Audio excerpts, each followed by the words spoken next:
है अगर गुरुवर का सानिध्य पाना तो विद्यासागर.गुरु पर जरूर आना।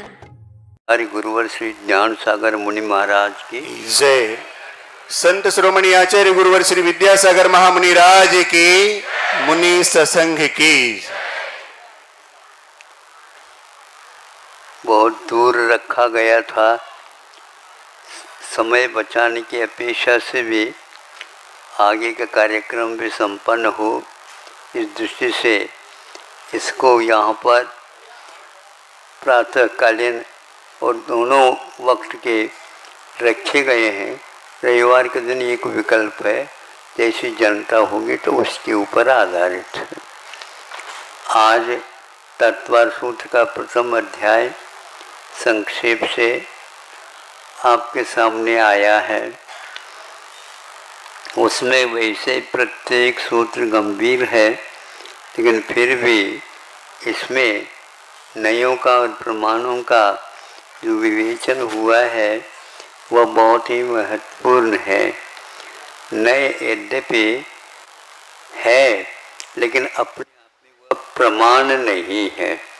प्रमाण का अर्थ असम्यक है ऐसा नहीं, किंतु वह समग्रता का ग्राहक नहीं है। इसलिए उसके लिए उन्होंने नए कहा है। यूँ हम इसको संक्षेप से कह सकते हैं कि नए में दृष्टि नहीं दृष्टिकोण रहता है, और प्रमाण में दृष्टि रहती है, उसमें कोई दृष्टिकोण नहीं रहता। वह समग्रता का ग्राहक है और यह आंशिक ग्राहक है, किंतु यह अंश जहाँ कहीं भी नहीं प्रमाण के द्वारा ग्रहित जिस वस्तु का हमें बोध हुआ है वह आंशिक रूप में धारण करता है। इसी प्रकार एक श्रुतज्ञान की बात आई थी। आज हमारे पास मतज्ञान और श्रुतज्ञान दो ही है सकते हैं, किंतु आगे के प्रत्यक्ष ज्ञान हमें उपलब्ध नहीं।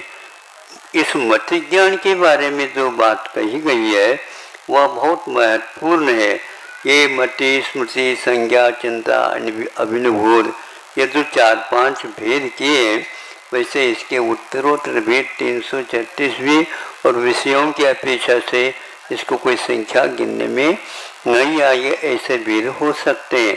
किंतु इस सूत्र के व्याख्यान के समय पर जो कहा गया है इति अनर्थांतरम, यह अर्थांतर नहीं है। और दूसरा है अर्थांतर नहीं का अर्थ क्या? मत ज्ञान श्रुत ज्ञान अवधि ज्ञान इन सब में मत ज्ञान नहीं रहता, किंतु मत ज्ञान में केवल मति संबंधी ही उसकी परंपरा चलती है। इसलिए अर्थांतरम न ऐसा कहिए, उसी के भेदों भेद में आ जाते हैं।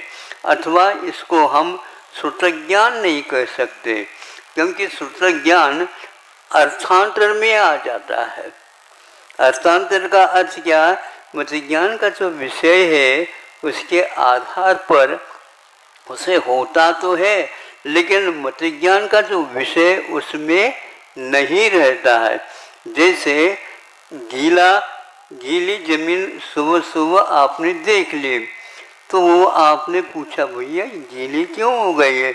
वर्षा हो गई क्या? वर्षा भी नहीं हुई। पानी छिड़का हुआ है क्या? पानी छिड़का भी नहीं हुआ है। तो और क्या हुआ है यहाँ पर?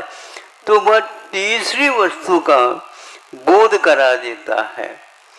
इसका नाम श्रुतज्ञान है।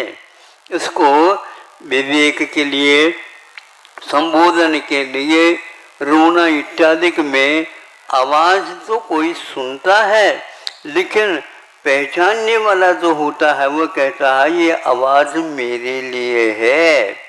तो आवाज़ जो सुनी ये मत ज्ञान हुआ, और ये मेरे लिए जो ज्ञान हुआ इसका नाम श्रुत ज्ञान है। इसलिए मत ज्ञान का इसमें कोई भी समावेश नहीं रहता, किंतु फिर भी यह मतिपूर्वक इसलिए कहा गया है कि इसके बिना उसका जो ज्ञान है निराधार हो जाता है। और दूसरा एक और था, जो ये 5 ज्ञान होते हैं उनमें अकेला मति ज्ञान भी रह सकता है। ये सचखंड आगमवादी का आश्रय से कहा जा रहा है, क्योंकि मत ज्ञान होने के उपरांत भी श्रुत ज्ञान हो ये कोई नियम नहीं है, क्योंकि अक्षर श्रुत ज्ञानावरणी कर्म का अक्षय उपशम किसी को हो सकता नहीं हो सकता। यदि नहीं है तो केवल मत ज्ञान भर ही रहेगा, नहीं है तो केवल ज्ञान अकेला रहेगा। किंतु अकेला मत ज्ञान आज रह सकता है केवल ज्ञान के अभाव में, इसमें कोई बाधा नहीं है।